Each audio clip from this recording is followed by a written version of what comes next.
Hello everyone. आज के इस वीडियो में हम लोग प्लीडिंग के बारे में देखेंगे कि प्लीडिंग क्या होता है और ये कहाँ दिया गया है।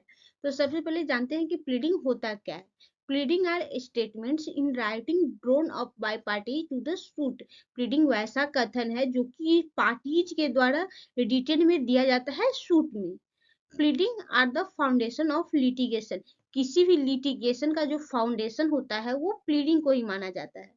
Sole object of pleading is to inform the parties as to light before the court। किसी भी pleading का मेन ऑब्जेक्ट यही होता है कि कोर्ट के सामने ये लाया जाए कि पार्टी जो है क्या झूठ बोल रही है। Pleading should be constructed liberally. और प्लीडिंग जब भी लाना चाहिए कोर्ट के सामने तो वो लिबरली तरीके से ही लाना चाहिए, वरना कोर्ट जो है कंटेम्प्ट ऑफ कोर्ट लगा सकती है। अब हम लोग ये देखेंगे कि प्लीडिंग जो है कहाँ दिया गया है। तो प्लीडिंग जो है ऑर्डर 6 में दिया गया है। Order 6 rule 1 defines pleading. Rule 1 में प्लीडिंग को डिफाइन किया गया है। रूल 2 में फंडामेंटल प्रिंसिपल्स के बारे में दिया गया है प्लीडिंग के। रूल 3 to 13 में नेसेसरी पार्टिकुलर्स के बारे में दिया गया है। Order 6 rule 14 and 15 signing and verification of pleading.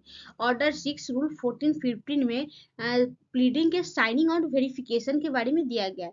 और रूल 16 में दिया गया है power of court to strike out unnecessary pleading. Unnecessary pleading को जो कोर्ट हटाती है उसके पास जो पावर होता है उसके बारे में दिया गया है। Rule 17 to 18 amendment of pleading के बारे में दिया गया है कि प्लीडिंग को कैसे अमेंडमेंट किया जाता है। Pleading is defined as a plaint और रिटन स्टेटमेंट। प्लीडिंग में क्या क्या होता है, तो या प्लेंट होगा या फिर रिटन स्टेटमेंट होगा। A plaintiff pleading in his plaint. एक प्लेंटिव का जो प्लीडिंग होता है उसके प्लेंट में होता है। ए statement of claim in which plaintiff set out his cause of action with all necessary particles. इसमें क्या होता है, जो प्लेंटिव जो होता है वो जितने भी नेसेसरी पार्टिकुलर्स होते हैं, कॉज ऑफ एक्शन होते हैं, उस सारे को उसमें रिटर्न करता है और देता है।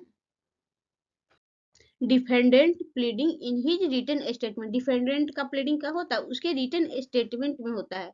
A defendant deals with every material fact alleged by the plaintiff in the plaint. Plaintiff के द्वारा प्लेंट में जो जो एलिगेशन लगाया गया होता है वो सारे मटेरियल फैक्ट को वो अपने रिटन स्टेटमेंट में डील करता है। And also states any new facts which are in his favour. और वो कोई नया फैक्ट भी लेकर आता है जो कि उसके फेवर में होता है, और वो कोई लीगल ऑब्लिगेशन को भी ऐड करता है। The sole object of pleading is to shorten the real disputes between the parties. Pleading का मेन ऑब्जेक्ट यही होता है कि पार्टीज के बीच में क्या रियल डिस्प्यूट है, to narrow down the area of conflict. उसके जो झगड़ा है उसको वो सॉर्ट आउट करने की कोशिश करता है। And to see where the two sides is differ to preclude one party from taking the other by surprise and prevent miscarriage of justice। और क्या करता है वो, तो वो देखता है कि दोनों पार्टी जो है वो कहाँ अलग हो रही है। वो समान तो एक ही का होगा और कोई एक ही सही होगा, लेकिन वो देखता है कि कौन अलग है। और कोर्ट का एक काम होता है कहाँ जो है लॉ का मिसगैरेज हो रहा है। Basic rule of pleading. अब हम लोग प्लीडिंग के कुछ बेसिक रूल्स देखेंगे। तो pleading should state facts not law. कभी भी प्लीडिंग में जो होता है फैक्ट दिया जाता है, लॉ नहीं दिया जाता। The fact stated should be material fact. और जो फैक्ट दिया गया है वो मटेरियल फैक्ट ही होना चाहिए। Pleading should not state the evidence. Pleading जो होता है वो एविडेंस नहीं देता है। The fact should be stated in concise. Plaintiff का जो प्लेंट होता है या फिर कोई भी रिटन स्टेटमेंट होता है वो हमेशा एक कॉन्साइज फॉर्म में ही होना चाहिए। Fact fact and not law. अब हम लोग देखते हैं कि क्या होगा। प्लीडिंग जो होता है हमें फैक्ट दिया जाता है, लॉ नहीं दिया जाता है। The first principle of pleading is that they should state only facts and not law. किसी भी प्लीडिंग का फर्स्ट प्रिंसिपल यही होता है कि उसमें फैक्ट होना चाहिए, लॉ नहीं होना चाहिए। It is the duty of parties to state only the facts on which they reply upon the claims। ये पार्टीज की ड्यूटी बनती है कि वो जो प्लेंट फाइल करता है या डिफेंडेंट जो रिटन स्टेटमेंट फाइल करता है वो सिर्फ फैक्ट ही दे, on which they rely upon, वो जिस पर वो अपना क्लेम कर रहा है, जिस बेस पर वो अपना क्लेम कर रहा है। existence of a custom or usage in a question of fact which must be specifically intention is also question of fact and which must be pleaded in the pleading।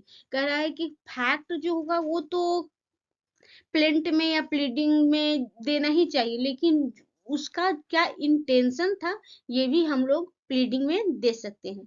अब हम लोग material fact के बारे में देखते हैं।